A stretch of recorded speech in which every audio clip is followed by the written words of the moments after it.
거의 10년차 실전 투자자이시잖아요. 지금 뭐 전세 오르고 매매 오르는 건 맞는데 하반기에 떨어질 수도 있어. 작년에도 그랬잖아. 이런 얘기들도 있더라고요. 왜 하반기 때 그런 이야기가 되냐면 하반기 때 입주 물량이 많아요. 어디에 입주 물량이 많냐면 12,000세대의 대한민국 최대 규모의 재건축 단지 둔촌주 올림픽 파크 포레온이 12,000세대가 입주를 해요. 지금도 전세 월세가 전세 2,000개, 월세 800개 정도가 있는 걸로 알고 있어요. 그러니까 정말 많이 나와 있잖아요. 거기가 이제 2024년 11월 달에 입주할 예정이라고 되어 있어요. 근데 그때 입주 시점에는 아마 지금보다 더 전월세가 많이 나올 거거든요. 그러면 가격이 올라갈 가능성보다는 좀 더 주춤할 가능성이 높아지는 거예요. 그래서 아마 그런 이야기들 많이 하시는데 실제로 영향을 받아요. 그게 언제까지 영향을 받을 것 같으세요? 그걸 알려면 예전에 헬리오시티가 9,500세대예요. 거기가 입주했을 때 얼마 만에 전세가를 회복하면 되는지를 보면 되거든요. 근데 1년 안에 다 마무리가 돼요. 그리고 2025년도에 이제 동대문구의 이문희경 뉴타운에 이제 입주하는 물량들이 있거든요. 이제 거기까지 진행되고 나면 입주하는 물량이 많지가 않아요. 그 말은 전세가 부족해질 수도 있다라는 걸 이야기를 하는 거예요. 전세 가격이 오르면 매매값은 떨어지기가 힘들다는 걸 이야기를 해주고 싶었던 거예요. 전세가 값이 내리려면 최소한 두 가지가 있어야 되거든요. 공급이 진짜 많든지 아니 금리가 진짜 높든지 이러면 전세값이 쑥 떨어지는 효과들이 있어요. 근데 지금은 금리가 어떻게 되고 있을까요? 예전에는 전세금 대출도 막 6%, 7% 넘어간다라고 했었는데 지금은 그 정도 아니거든요. 그리고 공급 자체는 예정되어 있는 게 없습니다. 그러다 보니까 조금씩 더 전세자금 대출을 받는 게 더 좋아지겠죠. 금리가 좋아지니까. 그러니 공급은 없겠죠. 수요는 또 많겠죠. 그러다 보니까 조금은 더 전세 가격이 올라갈 수 있겠죠. 그 가격 플러스 매매 가격까지 같이 봐주는 거예요. 그 매매 가격이 지금 전고점 대비 얼마나 회복했는지. 너무 많이 회복을 했다면 저는 좀 비싼 거라고 봐요. 내가 만약에 지금 내 집 마련을 해야 된다. 조금 더 싼 아파트를 볼 수 있는 실력이다. 라고 하시는 분이 있다면 저는 잘 찾아서 사라고 말씀을 드리고 싶어요. 전세가 그럼 지금 당장은 오르는 이유가 공급이 없어서 오르는 거예요? 두 가지 이유가 있어요. 첫 번째는 말씀하신 것처럼 공급이 없으니까. 두 번째는 아파트 가격이 오르지 않을 거라고 생각하는 사람들이 많으니까. 그 두 가지가 커요. 왜냐면 심리가 포함이 되고 가격이 포함이 되는 거거든요. 근데 심리적으로 봤을 때 내가 만약 가격이 오르지 않을 것 같아, 가격이 떨어질 것 같아 라고 한다면 집을 사겠어요, 사지 않겠어요? 그럼 집을 안 사면 어떻게 해요? 나는 일단 거주는 해야 되는데 전세나 월세로 살 거잖아요. 근데 전세 물량 자체는 한정되어 있을 거잖아요. 근데 그 한정되어 있는 곳에서 계속 전세 수요자들이 많아지니까 그래서 지금 가격이 올라가고 있는 거예요. 23년도 초에 분당, 수지, 동탄 좋게 보신다고 좀 말씀해 주셨어요. 네네. 많이 올랐더라고요. 그럼 최근에는 좀 눈여겨보고 있는 투자 지역 혹시 있으신가요? 특히나 좀 관심을 가지고 있는 지역은 저는 지금도 똑같이 수지구는 여전히 좀 관심을 가지고 보고 있어요. 왜냐면 과거 대비 많이 올랐다가 또 떨어졌거든요. 그리고 여기서 또 중요한 건 오른 아파트가 있고 안 오른 아파트가 있어요. 저는 거기서 오르지 않은 아파트를 관심을 가지고 있고 그리고 또 일기 신도시도 좀 같이 보고 있어요. 일기 신도시라고 한다면 분당, 평촌, 삼본, 그리고 일산, 부천 그 5개 지역들이 요즘에 한참 이야기가 많이 나오고 있죠. 선도지구를 정한다. 이제 일기 신도시에 새 아파트를 만들 거다 하면서 만들고 있잖아요. 일기 신도시 중에서 그래도 좀 좋은 지역을 먼저 보라고 말씀드리고 싶은데 평촌까지는 좀 보시면 좋겠다. 왜냐면 평촌은 상당히 경제성이 좋은 곳이고 학군도 좋은 곳이고 교통도 좋은 곳이에요. 거기 이제 학원가를 가보시면 정말 경기도에서 이만한 학원가를 보기는 어려울 정도로 너무나도 잘 되어 있어요. 그리고 면학 분위기도 상당히 잘 갖춰져 있고 하기 때문에 저는 너무 좋은 곳이라 생각하고 여기가 강남구, 서초구, 관악구, 동작구 이렇게 있어요.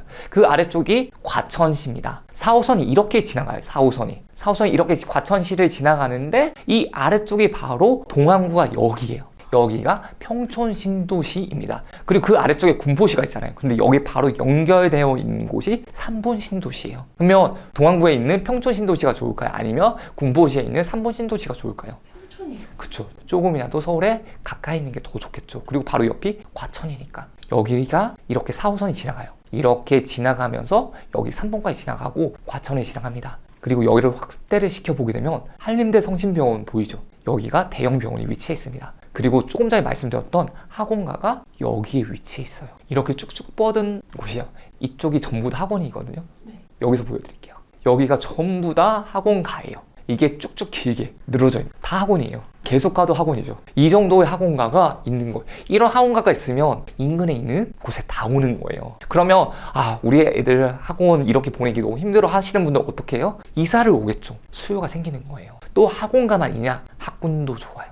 근데 이 중에서 가격이 싼 애들이 있는 거죠. 그러면 저는 충분히 매수를 하고 기다려봐도 좋지 않을까라는 생각을 하고 있습니다. 특히 지금 평촌이라든지 의왕이라든지 이런 곳에 공급이 많이 예정되어 있어요. 그러다 보니까 전세가가 주춤하고 있겠죠? 근데 전세가 주춤하면서 매매값까지 주춤하는 경우가 된다. 내가 예를 들어 평촌에서 거주한 사람인데 지금 평촌에 거주를 하고 있으면서 입주일이 기다리고 있어요. 이 아파트가 내 집이고 아파트 분양받았는데 여기 이사를 가야 돼요. 그럼 어떻게 해야 돼요? 팔고 가야 되잖아요. 그럼 팔아야 되는데 안 팔려요. 어떻게 해요? 좀 금매로 내놓고 가는 사람들도 있겠죠. 그런 물건을 사는 것도 도움이 될 수가 있는 거죠. 전 좀 전체적으로 좀 보고 예를 들면 평촌이라고 하면 비슷한 그런 입지를 가진 곳이 수지거든요. 그럼 수지랑 비교를 하는 거예요. 이렇게 평촌에 있는 아파트들끼리도 비교를 하고 그리고 수지에 있는 아파트들이랑도 비교를 해요. 그렇게 비교를 했을 때 비싼 입지인데 어디가 더 싸다라는 생각이 있잖아요. 수지가 더 쌀 수도 있어. 그럼 수지를 매수를 할 수가 있겠죠.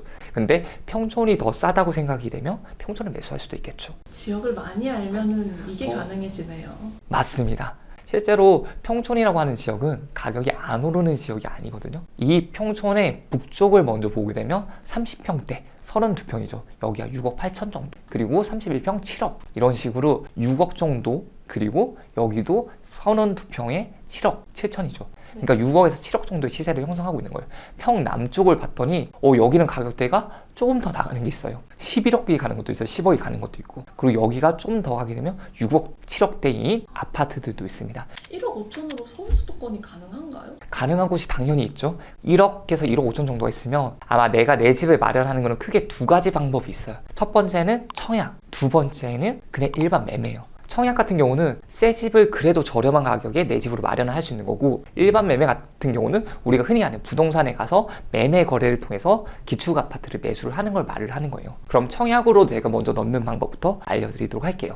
과천 디에트로 퍼스티지 아파트예요. 이 아파트가 분양가를 한번 보도록 할게요. 5구 타입이 8억 7천이었으니까 9억이 안 되는 금액으로 분양을 한 거예요. 그런데 조금 더 위에 여기는 24평이잖아요. 5구 타입이니까 24평, 25평 정도가 되는 거거든요. 바로 위에 있는 아파트를 찾아보니 26평. 여기가 전용 5구죠.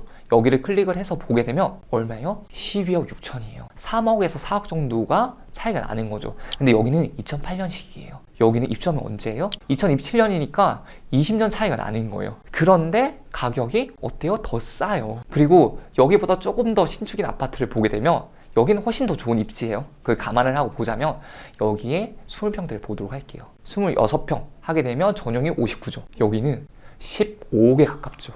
여기는 랑 비교하면 6억 정도가 더 싸게 되는 거죠. 여기랑 비교 또 할 수 없으니까 좀 더 아래쪽으로 가서 이렇게 과천 제2드, 자이를 비교를 하게 되면 여기 24평이죠. 최근 실거래가가 없긴 하지만 평균 9억 5천. 근데 여기는 조금 오래전 가격이에요. 조금 전에 평촌에 있는 20평대 아파트 얼마였어요? 6억에서 7억 정도였잖아요. 근데 그 아파트랑 2억 정도밖에 차이가 안 나는 거예요. 신축 아파트인데. 그렇게 생각하면 어때요? 아, 여기가 비싼데 싸다. 이게 되는 거죠. 주변에서 볼 때는 좀 싸다는 느낌이 들 거예요. 그렇기 때문에 여기가 경기도 월간 방문자 1위예요. 그러니까 경쟁률이 그렇게 나오는 거예요. 여기도 대규모 택지지구이기 때문에 서울, 경기도, 인천 모든 사람들이 다 청약 넣을 수가 있었던 거예요. 이런 데는 얼마 정도 들어가요? 자, 여기 8억 7천이에요. 여기 보면 계약금이 20%예요. 그래서 계약금 10%, 10%, 그리고 중도금이 15%씩 내야 되는 거예요. 그냥 6회차라고 나눠서 대략적으로 한번 구해보도록 할게요. 보시게 되면 8억 7천에 20%, 그리고 60%, 20% 이렇게 입주 예정일을 5월 15일로 가정을 할게요. 그래서 1회, 2회, 3회, 4회, 5회, 6회가 아니라 여기는 1, 2, 3, 4회로 결정이 나는 거예요. 4회까지 내는 거 15%인데 그냥 6번에 낸다고 하고 10%로 대략적으로 계산을 한번 해보도록 할게요. 금리는 4.5%로 가져가 보도록 하겠습니다. 내가 지금 발코니 확장까지 하고 시스템 에어컨 달고 기타 옵션 한 1,000만 원 정도로 좀 맞춰 넣었다고 생각해 볼게요.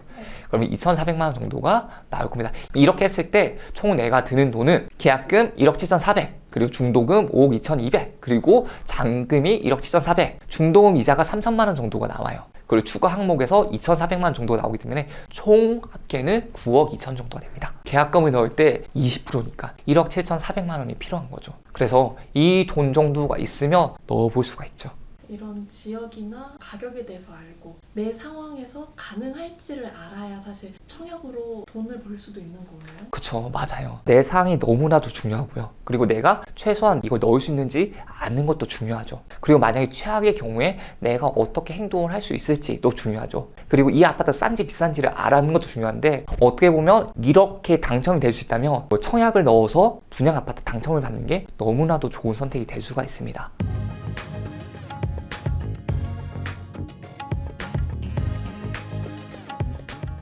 반대로 청약을 넣을 수 없는 사람들은 어떻게 해야 돼요? 그럼 기축 아파트 찾아봐야죠. 기축 아파트 중에 내가 만약 1억을 가지고 있다. 그럼 내가 대출할 수 있는 금액이 얼마인지를 보고 그 대출금에 맞는 금액을 내가 찾아봐야죠. 기축 같은 경우 내가 1억 5천이 있어요. 그러면 나한테 얼마만큼 대출을 받을 수 있는지를 확인을 한 다음에 내가 매수를 해야 되잖아요. 그러면 5억짜리를 매수를 한다고 했을 때 내가 받을 수 있는 대출이 LTV로 70% 정도까지라면 3억 5천 정도의 대출을 받을 수 있어요. 1억 5천이 있죠. 그러면 5억짜리 집을 살 수가 있는 거예요. 그렇게 했을 때 내가 내는 주담대 부담 이자가 최소한 급여의 반은 안 됐으면 좋겠어요. 왜냐면 그게 더 넘어가잖아요. 혹시라도 금리가 오르거나 이런 현상들이 생겼을 때 내 생활 자체가 너무 힘들어질 수가 있거든요. 그래서 어느 정도의 적정선은 맞추시는 게 좋아요. 만약에 내 집 마련을 계획 중인 맞벌이 부부가 있다면 청약과 매매 그리고 다시 한 번 더 전세 연장하는 것 중에서 뭘 좀 추천하실 것 같으세요? 일단 저는 전세 연장을 추천하지는 않을 것 같습니다.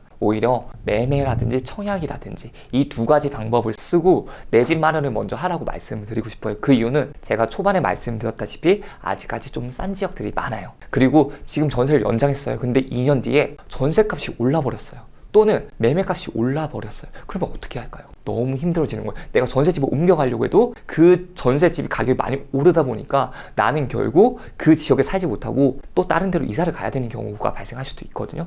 2년 정도 더 살다가 집을 사려고 했어요. 그런데 그 집값도 너무 많이 올랐어요. 그러면 사지도 못하고 전세로 가지도 못해요. 그러면 나는 결국 이 동네에서 살 수가 없게 되는 거잖아요. 근데 만약에 시장이 안 좋아져가지고 가격이 떨어져요. 그럼 다행이죠. 다행인데 그렇게 됐을 때 내가 내 집에 거주하는 부분도 있는 거잖아요. 근데 그 집이 만약에 예전의 가격보다 좀 더 많이 떨어진 지역이다 라고 한다면 시간이 지나잖아요. 그러면 짧게는 내릴 수 있지만 길게는 분명히 전고점보다는 높이 올라가 있을 겁니다. 그 지역이 수요가 있는 곳이라며 충분히 좋은 입지라며 가격이 올라가 있을 거예요. 조이님 원래 부동산 잘 아셨어요? 아니요. 저는 정말 너무나도 불인이었어요. 부동산이 어느 정도였냐면 집과 할아버지였기 때문에 집에 대해서 공부를 할 생각을 전혀 하지 않았었어요. 그런데 해야 되겠다고 마음을 먹고 나서는 누구보다도 열심히 했다고 말씀을 드릴 수는 있을 것 같습니다. 좋았던 시기에 2016년이었으니까. 근데 그 시기에서 이 아파트가 가격이 중요하다고 했는데 비싼지 싼지를 모르겠는 거예요. 그래서 저는 그걸 알 때까지 계속해서 아파트 보면서 돌아다녔던 거예요. 근데 그러고 나서 1년 정도 있다 보니까 이거 싸네? 이 생각이 드는 거예요. 그래서 매수를 하게 됐던 거예요. 그래서 빠른 편이 아니었어요. 그런데 그때 그런 생각 많이 했던 것 같아요. 그래도 끝까지 버티면 결국에는 좋은 물건 살 수 있을 거다. 왜냐면 많은 사람들이 집을 뭐 100채, 200채씩 살 수 있는 거 아니잖아요. 어차피 한 채 한 채씩 산다면 어떤 물건을 나를 기다려주지 않을까라는 생각을 했던 것 같아요. 그래서 그때 매수를 하게 된 거고 그 아파트 자체도 가격이 꽤 많이 올랐어요. 스스로 지금 좀 난 느린 것 같아, 늦은 것 같아 하는 그런 분들한테 그런 또 해주실 수 있는 말씀이 있을 것 같아요. 저 역시도 늦은 것 같다, 느린 것 같다 라는 생각을 너무 많이 했었어요. 근데 느린 것 같다 보다 중요한 거는 많은 사람들이 내가 이걸 했을 때 그 시간이 혹시 나한테 도움이 되지 않으면 어쩔까? 이게 기회비용을 생각을 한단 말이에요. 그런데 아웃풋이라는 거는 인풋이 충분히 주어졌을 때 나오는 거예요. 그 인풋이 얼마만큼 주어져야지 아웃풋 1이 나오는지는 알 수가 없는 거예요. 왜냐면 개인마다 다르니까. 근데 그 결과가 나올 때까지 한번 해보면 그 다음이 쉬워요. 예를 들면 내가 1주택을 사게 됐어요. 그렇게 해가지고 그러면 이걸 나중에 내가 매도를 하고 갈아타기 할 때도 훨씬 더 쉬워질 거예요. 더 좋은 아파트 찾을 수가 있을 거예요. 그런 식으로 한 번만 제대로 해놓으면 이거는 내가 평생 쓸 수 있는 무기가 될 수 있는 겁니다. 그러니까 절대 느리거나 늦었다고 포기하지 마세요. 그렇게 포기하는 순간 앞으로 다가올 기회도 놓칠 수가 있고, 와, 내가 1년 전에만 2년 전에만 부동산을 알았더라도 이 고민을 많이 하셨을 거고 이 후회를 많이 하셨을 텐데 또다시 그런 후회하면 너무 아쉽잖아요. 앞으로 다가오는 미래는 그런 후회를 하지 않으셨으면 좋겠습니다. 많이 할 필요도 없어요. 진짜 조금이라도 알고 있는 것과 모르고 있는 것은 너무 큰 차이가 나요. 그래서 꼭 하셔야 돼요. 제가 집값은 오르는 게 아니고 내리는 거라고 생각을 했어요. 그래서 부동산이라는 것에 대해서 상당히 좋지 않은 시선으로 바라봤었거든요. 근데 그러다가 자본주의에 대해서 알고 나서는 제가 진짜 머리를 세게 맞은 것 같았어요. 그 자본주의 안에서 나는 내가 원하는 대로 세상이 흘러가 주겠지라고 생각을 했던 것이고, 실제로 자본주의는 너무나도 냉정하기 때문에 저의 기대와는 정반대로 가고 있었죠. 제가 집값 내려야 된다라고 한들 집값이 내릴까요? 그건 전혀 상관이 없는 거예요. 그건 내 의지라. 오히려 내가 할 수 없는 것보다 내가 할 수 있는 것에 집중을 해야 되고, 만약에 내가 할 수 있는 게 부동산 투자다라고 한다면 부동산 투자를 공부를 하셔야죠. 또는 다른 재테크다 그러면 다른 재테크를 해야 되는 거예요. 내가 되고자 하는 이상과 내가 지금 있는 상태가 많이 다를 거예요. 근데 이걸 하기 위해서 뭘 해야 되는데, 그러지 않고 똑같은 날들을 계속 보내는 거예요. 근데 똑같은 날을 보내잖아요. 1년 뒤에도 거의 비슷한 모습일 거예요. 2년 뒤에도 3년 뒤에도, 길게는 10년 뒤 20년 뒤도 똑같은 모습일 거란 말이에요. 달라져야 된다고 생각을 한다면 지금부터 또는 하루, 이틀 계속해서 변화되는 모습을 보여줘야 되는 거예요. 그렇지 않으면 미래는 바뀌지 않아요. 내가 지금부터 바뀌어야, 지금 모습들이 쌓여야지 그 미래가 내가 원하는 대로 갈 수 있는 거예요. 그래서 내가 지금과 다른 인생을 살기로 마음을 먹으셨다면 당장 내가 뭘 해야 될지 정하시고 바로 시작을 하십시오. 그게 내 인생에 큰 도움이 되실 겁니다.